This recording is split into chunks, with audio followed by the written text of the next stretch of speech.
Hey, everybody. Welcome to day 152 of Reseller Reflections, a day in the life of a full time reseller supporting her family. It is Thursday, November 7th, 2024. Yeah. All right. So, a good day today. I again had a headache most of the day. So, I was just, my word today was show up. Yeah, one word. It's really two, but show up. And that's what I did. I showed up for what I had to do and did my best, which, isn't my normal best, but I showed up and that's half the battle. And that's what you have to do on tough days sometimes. We did not meet our sales goal today, but I might have a revision on that tomorrow because some stuff is getting rung up after I'm done here. So I may be revising that tomorrow. It was a decent sales day. Definitely had a good amount of sales, good amount of shipping, some items I was happy to see find new homes today. And so that was good. I am reset to zero. I finished the estate that I have been working on since August. It was two pilot loads, so the Honda Pilot, two packed, like seats down, everything. To this estate was two pilot loads of stuff that my son had picked up, and it was for a family that was the grandfather was downsizing and moving into a small like retirement community, assisted living kind of situation. So that was really cool to be able to do that and put the items up for them and find them new homes.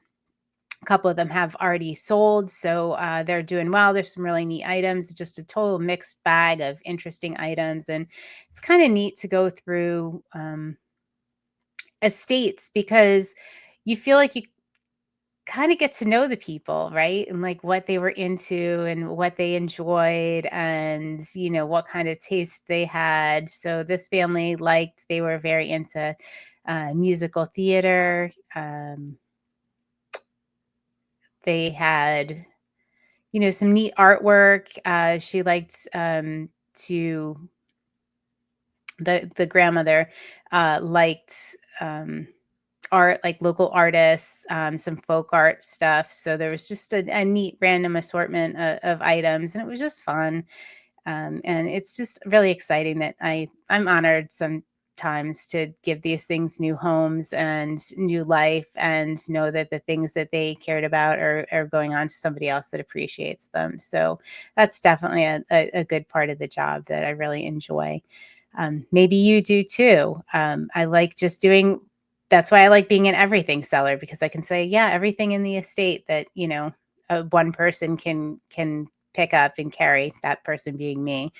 So I try to stay away from large furniture, things like that. So my rule since I've moved and I'm here on my own is, it needs to be something that I can pick up and carry. So there you have it.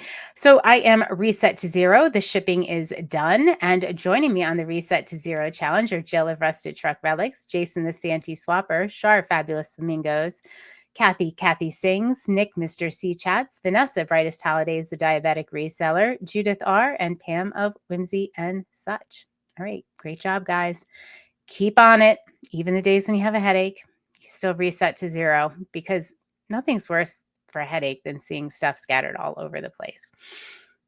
Okay, so today I want to talk about dollar votes. And this was a concept that it had when I was in undergraduate school. I did a lot of community environmental work, things like that.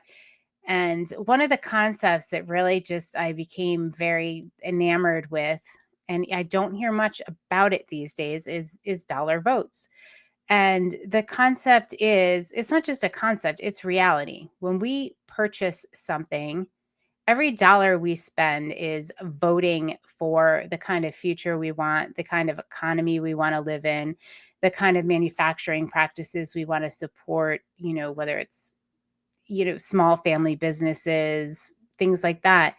And it's something that I reinforced when I had kids, is that, you might not be old enough to vote right now, but do you know that every dollar you spend is a vote? Money is powerful, right?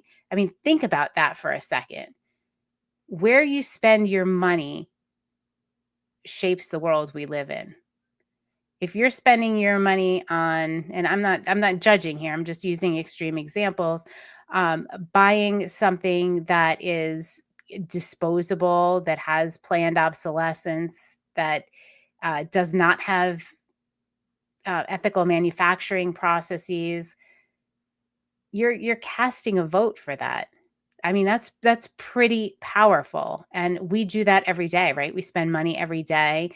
And just think about that for a second. Every single dollar you spend is voting for the kind of future you want and the kind of economy you want and all of that. So sometimes, so I would use it with my kids, and we would talk about that because they were excited to be able to vote and frustrated that they were too young. Like, they were involved in politics well before they could vote, and they found it frustrating that they weren't old enough. However, I would say you are voting every day. Like, how you choose to spend your allowance, that's a big deal. That's a real responsibility. We have the responsibility of spending um, responsibly, and not taking on debt and things like that, which is another thing. I'll probably be touching on that in the coming weeks, like debt-free living and things like that. But also, when you spend those dollars, you you are casting a vote. They are powerful. You are making decisions every single day, and sometimes we just don't stop. Like, we're just like, all right, what's the cheapest option in the moment? And we all do it. I'm not being judgy or anything. I mean, I do it myself. Sometimes it's just whatever is quick and easiest in the moment. But I think being reminded of that power, and even if the election did not go the way you want it, um you still have the power to cast these dollar votes every single day. So even if you're not happy, you're still making those decisions about the future and what it's going to look like, and the economy, and the type of world you want to leave for, the younger generation. So anyway, I just wanted to introduce the concept of dollar votes. I'm going to do a little more research. One of the cities I found interesting is Ithaca, New York. They had, and I don't know if they still do, but I'm going to look into this. Just a minute. Chummy, be quiet, buddy. Um, he wants to cast a dollar vote too. He wants better treats. The doctor put him on a restricted diet, so he's not that happy right now. He wants to cast a vote for another for some better snacks.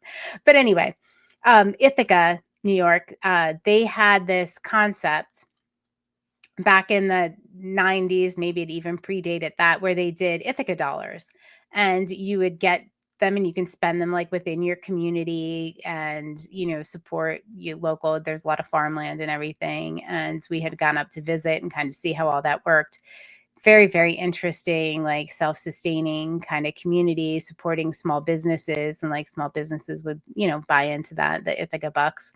So I don't know. That was one interesting way that I saw it at play. Um, yeah. So there's the concept of dollar votes. So if you feel powerless and you feel like you're not doing anything, think about all those dollar votes you're casting. And I don't know, maybe it is a little empowering, and I know I will be thinking about it more than I have in the past, couple years. And think about shopping. Think about like what happens when you shop small. Like, we've all seen those little memes, and like an actual person does a happy dance when you shop with a small business, or you're supporting my kid's education, or whatever it is. Like, you think about all those very real things that happen when you support small business, about how it keeps main streets open and all the good things. All right, so go cast some cool dollar votes. And I'm going to be bringing this up a little bit more in the coming weeks, because I am doing a little bit of research on it, and hopefully coming back to you with some interesting examples and ideas surrounding this. All right, everybody, have a great night. I will see you on day 153 of Reseller Reflections. Bye-bye.